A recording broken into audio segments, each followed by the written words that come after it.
சிங்கூஸ் இன்றைக்கி வீடியோவில் என்ன பார்க்க போகிறோன்னு ஆல்ரெடி நீங்கள் கண்டுபிடிச்சிருப்பீங்க. குயின் ஆஃப் டியர்ஸ் ரீசெண்டாக தான் கம்ப்ளீட் ஆச்சு. நானும் அதை பார்த்து முடிச்சிட்டேன்.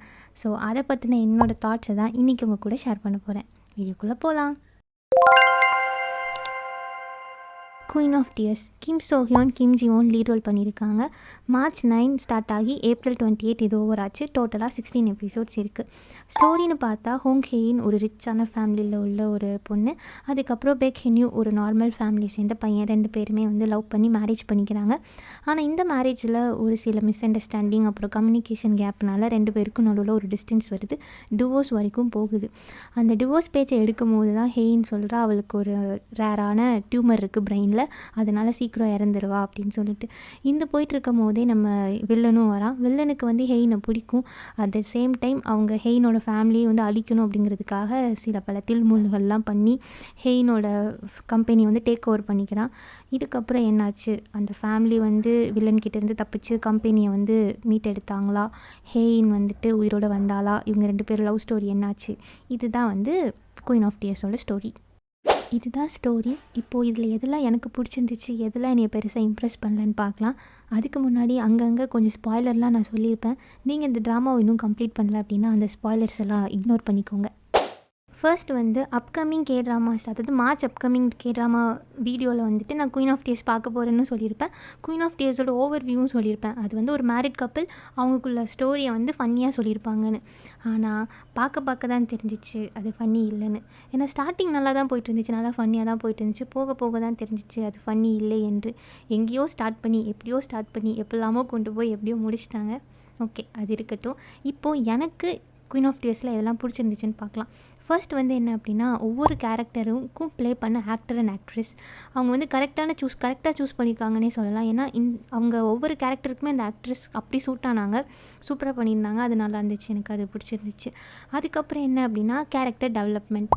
ஏன்னா சீரீஸோட ஃபர்ஸ்ட் ஹாஃபில் வந்து சில கேரக்டர்ஸை நமக்கு சுத்தமாக பிடிக்காது. அவங்கள பார்த்தாலே கோவம் வரும். வில்லனை கிடையாது, வில்லனை பார்த்தா நமக்கு எப்போவுமே கோவம் வரும் தான்.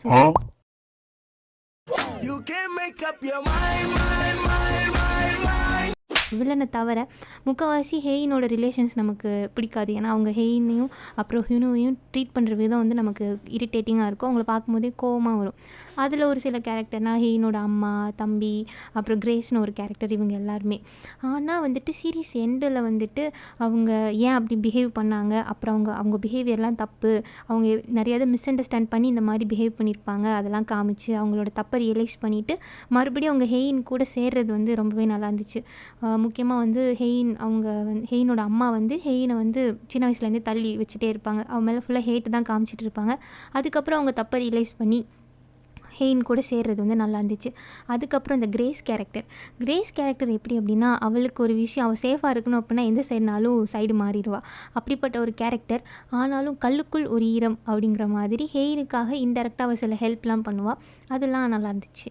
இந்த கேரக்டர் டெவலப்மெண்ட் எனக்கு பிடிச்சிருந்துச்சு.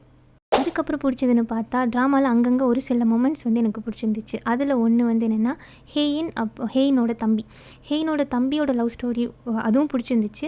அது மட்டும் இல்லாமல் அவனோட கேரக்டர் நல்லா காமிச்சிருந்தாங்க. எப்படி அப்படின்னா, அவன் வந்து ஸ்டார்டிங் எப்படி இருப்பானா, ஒரு ரிச் கிட்ட வந்து எப்படி எல்லாருமே எல்லாம் தப்பாக பண்ணிவிட்டு எதுவுமே பண்ண வராமல் ஒரு ப்ரொடெக்டட் கிட் மாதிரி தான் இருப்பான்.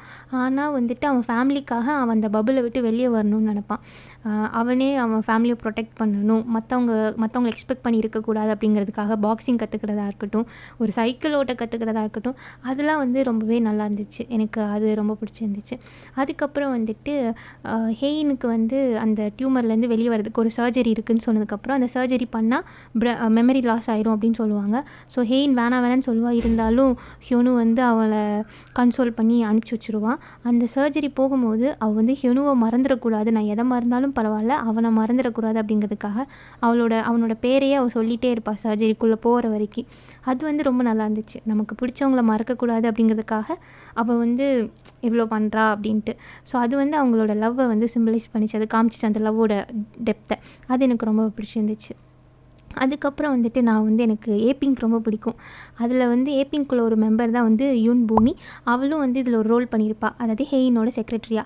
அவங்கக்குள்ள ரிலேஷன்ஷிப்பும் பிடிக்கும். ஒரு ப்ரொஃபஷ்னல் ரிலேஷன்ஷிப்பையும் தாண்டி ஒரு குட்டி ஃப்ரெண்ட்ஷிப், அதுவும் அழகாக இருந்துச்சு. இந்த மாதிரி நிறைய மொமெண்ட்ஸ் அங்கங்கே பிடிச்சிருந்துச்சு எனக்கு. அதுக்கப்புறம் எனக்கு பிடிச்ச விஷயம் என்னென்னா வில்லன். என்னது வில்லனை பிடிக்குமான்னு கேட்டால் இல்லை. அதாவது ஒரு வில்லனோட ரோல் என்னது, அவனை பார்த்தாலே நமக்கு கோவம் வரணும், காண்டாகணும். அது வந்து இந்த வில்லன் சூப்பராகவே பண்ணிட்டாருன்னு சொல்லலாம். ஏன்னா ஹேயினோட அந்த மெமரி லாஸ் வீக்னஸை பயன்படுத்தி அவளை மேனிப்புலேட் பண்ணி ஒவ்வொரு மொமெண்ட்லேயும் அப்படியே எல்லாத்தையும் கழிச்சு விட்டு போயிடுவான். அது வந்து நல்லா இருந்துச்சு. அந்த ஒரு த்ரில்லிங் வந்து லாஸ்ட் எபிசோடு வரைக்கும் அவங்க காமிச்சிருந்தாங்க. ஏன்னா இப்போ என்ன பண்ணுவானோ அப்போ என்ன பண்ணுவானோன்னு சொல்லி எனக்கு ஒரு த்ரில்லிங் இருந்துச்சு. ஸோ அது லாஸ்ட் எபிசோடு வரைக்கும் அவங்க காமிச்சது நல்லா இருந்துச்சு. எதெல்லாம் பிடிச்சிருந்துச்சின்னு சொன்னேன். இப்போது இந்த ட்ராமாலேயே நீ இம்ப்ரெஸ் பண்ணாத ஒரே ஒரு விஷயம் என்ன அப்படின்னா அது எண்டிங் தான். ஏன் அப்படின்னா எபிசோட் 14 வரைக்கும் ஸ்டோரி நல்லா தான் இருந்துச்சு, நல்ல என்கேஜிங்காக தான் கொண்டு போயிட்டுருந்தாங்க. ஆனால் ஹேயினோட சர்ஜரிக்கு அப்புறமே வந்துட்டு ரொம்ப ஹீரோயிசம் காட்டுற மாதிரி ரொம்ப ஓவராக கொண்டு போன மாதிரி இருந்துச்சு லைட்டாக. அதனால என்னை அது இம்ப்ரெஸ்ஸே பண்ணலை. ஏன் அப்படின்னா அவங்க லவ் எப்படின்னு நமக்கு முன்னாடியே தெரிஞ்சிடும். முன்னாடி எபிசோட்லேயே வந்துட்டு எல்லாமே நமக்கு தெரிஞ்சிடும். அப்படி இருக்கும்போதும் மறுபடியும் கடைசி எபிசோடு வரைக்கும் அவங்க லவ்வை வந்து ரொம்ப பெருசாக காமிக்கணும் அப்படிங்கிறதுக்காகவே ஒரு எண்டிங் கொடுத்த மாதிரி இருந்துச்சு. அது மட்டும் இல்லாமல் ஒரு ஹாப்பி எண்டிங் கொடுக்கணும் அப்படின்னே சொல்லி கொண்டு வந்த மாதிரி எனக்கு ஃபீல் ஆச்சு. இப்போ நான் சொல்ல போகிறது வந்து என்னோடய ஒரு பர்சனல் ஒப்பீனியன், ஒரு பர்சனல் தாட்டு தான். நீங்களும் அப்படி ஃபீல் பண்ணியிருந்தீங்க அப்படின்னா கமெண்ட்டில் சொல்லுங்கள். அதாவது இந்த ட்ராமாவுக்கு ஒரு ஹாப்பி எண்டிங்கை விட ஒரு சேட் எண்டிங் இன்னும் இம்பேக்டாக இருந்திருக்கும். ஆமாம், I don't want K drama, I want K drama. ஏன் அப்படின்னா ஹெயின் வந்து இந்த மாதிரி அவள் சர்ஜரி போனால் எல்லாம் மறந்துடும் உனக்கு பழசலாம் அப்படின்னு சொல்லும் போது அவள் சொல்லுவாள், எனக்கு இந்த மெமரிஸ் வந்து ரொம்ப முக்கியம், இதை போய் இழக்க சொன்னால் எப்படி அப்படின்னு சொல்லி அவள் ரொம்ப இதாக பேசியிருப்பாள். அதோடு அவள் வந்து அவள் அந்த எமோஷன்ஸ் எல்லாம் வந்து நல்லா போர்ட்ரே பண்ணியிருப்பாங்க. நீ பழசெல்லாம் மறந்துடுவேன்னு சொன்ன உடனே அவள் அவள் எந்த மாதிரி ஃபீல் பண்ணுறா அதெல்லாம் காமிச்சிருப்பாங்க. அது ரொம்ப நல்லா இருந்துச்சு. அதெல்லாம் பார்க்கும்போது எனக்கே கன்வின்ஸ் ஆயிடுச்சு, ஓகே ஹெயின் வந்து சர்ஜரி போகாமல் அவள் இறந்தாலும் ஒரு சேட் எண்டிங் இருந்தாலும் அது நல்லா இருந்திருக்கும். ஏன் அப்படின்னா அவளுக்கு வந்து அங்கே எல்லாமே சால்வ் ஆயிடுச்சு. அவள் ரிலேஷன்ஷிப்பில் இருந்த மிஸ் அண்டர்ஸ்டாண்டிங், ஃபேமிலி கூட இருந்த மிஸ் அண்டர்ஸ்டாண்டிங் எல்லாமே அங்கே சால்வ் ஆயிடுச்சு. ஸோ வந்து ஒரு ஹாப்பியாக அவள் இந்த வேர்ல்டை விட்டு போயிருப்பாள். அது மட்டும் இல்லாமல் அங்கங்கே ட்ராமாவில் வந்து ஹெயின் வந்து நான் இறந்துட்டேன் அப்படின்னா நீ இதெல்லாம் பண்ணணும் அந்த மாதிரி. ஸோ அப்போ நான் நினச்சேன் அதுதான் வந்து ஹெயின் இறந்ததுக்கப்புறம் ஹனு பண்ணுவாள், அதை தான் வந்து காமிச்சு இந்த எபிசோடை ஃபுல்லாக கம்ப்ளீட் பண்ணுவாங்க நான் நினச்சிருந்தேன். ஆனால் இவங்க வந்துட்டு ஒரு ஹாப்பி எண்டிங் கொடுக்கணும் அப்படிங்கிறதுக்காக ஒரு ஹாப்பி எண்டிங் எப்படியோ அவங்களே டாட்ஸ் எல்லாம் கனெக்ட் பண்ணி எப்படியோ கொடுத்துட்டாங்க. இப்போ 3 லவர்ஸ் எடுத்துக்கிட்டோம் அப்படின்னா அங்கே ஏன் நம்ம இன்னும் வந்து சீசன் 2 வருமான்னு கேட்குறோம் அப்படின்னா எண்டிங் அப்படி ஒரு இம்பேக்டை நமக்கு கொடுத்துருச்சு. அது மட்டும் இல்லாமல் அங்கே ஹைலைட்டே அந்த எண்டிங் தான். அந்த ஸ்டோரி கூட அந்த எண்டிங் ஒரு கனெக்டாக இருந்துச்சு. ஆனால் இங்கே அப்படி இல்லை. ஃபர்ஸ்ட் 14 எபிசோட் வரைக்கும் ஒரு மாதிரி காமிச்சிட்டு அதுக்கப்புறம் வந்துட்டு ஹாப்பி எண்டிங் கொடுக்கணும் அப்படிங்கிறதுக்காக இவங்களே அங்கங்கே கனெக்ஷனை க்ரியேட் பண்ணி எப்படியோ ஹாப்பி எண்டிங் கொடுத்த மாதிரி இருந்துச்சு. ஸோ எனக்கு இந்த எண்டிங் வந்து அவ்வளோவா சாட்டிஸ்ஃபை ஆகலை, என்னை பெருசாக இம்ப்ரெஸும் பண்ணலை. அது மட்டும் இல்லாமல் இந்த எண்டிங் ரிலேட்டடாக இப்போ இன்ஸ்டாகிராமில் ஒரு டாக்ஸ் போய்ட்டுருக்கு. அது என்ன அப்படின்னா இது ஆக்சுவலாகவே ஒரு சேட் எண்டிங் தான், ஆனால் நெட்டிசன்ஸுக்காக ஒரு ஹாப்பி எண்டிங் கொடுத்துட்டாங்க அப்படின்னு சொல்லிட்டு. அது எந்த அளவுக்கு உண்மைன்னு தெரியல, அந்த மாதிரியும் பேசிகிட்டு இருக்காங்க. ஆனால் எனக்கும் லைட்டாக டவுட்டாக தான் இருக்குது. ஏன் அப்படின்னா அந்த சீரீஸ் எண்டிங்கில் வந்துட்டு ஸ்பாய்லர் அலர்ட், சீரீஸ் எண்ட் ஆகும்போது வந்து என்னென்னா ஹெயினோட அந்த கல்லறையில் போய் ஹியூனு வந்து ஒரு பூ வச்சு இது க்ளீன் பண்ணுற மாதிரிலாம் காமிச்சிட்ருப்பாங்க. அதில் வந்து ஏதோ 74 சம்திங் காமிச்சிருப்பாங்க. எனக்கு என்னமோ அது ஒரு வேளை 2024 இருந்திருக்கும்னு நினைக்கிறேன். ஹாப்பி எண்டிங் கொடுக்குறதுக்காக நம்பரை மாற்றிட்டாங்களா என்னன்னு தெரியல. ஆனால் அப்படியும் பேசிகிட்டு இருக்காங்க. அது மட்டும் இல்லாமல் இன்னும் சொல்லிகிட்டு இருக்கிறாங்க, ஏதோ 2 எக்ஸ்ட்ரா ஸ்பெஷல் எபிசோட் வேறு வரப்போகுதான். அதான் எல்லாம் முடிச்சிட்டாங்க, இனிமேல் எதுக்கு 2 ஸ்பெஷல் எபிசோட், சொல்கிறதுக்கு என்ன இருக்குதுன்னு தெரியல.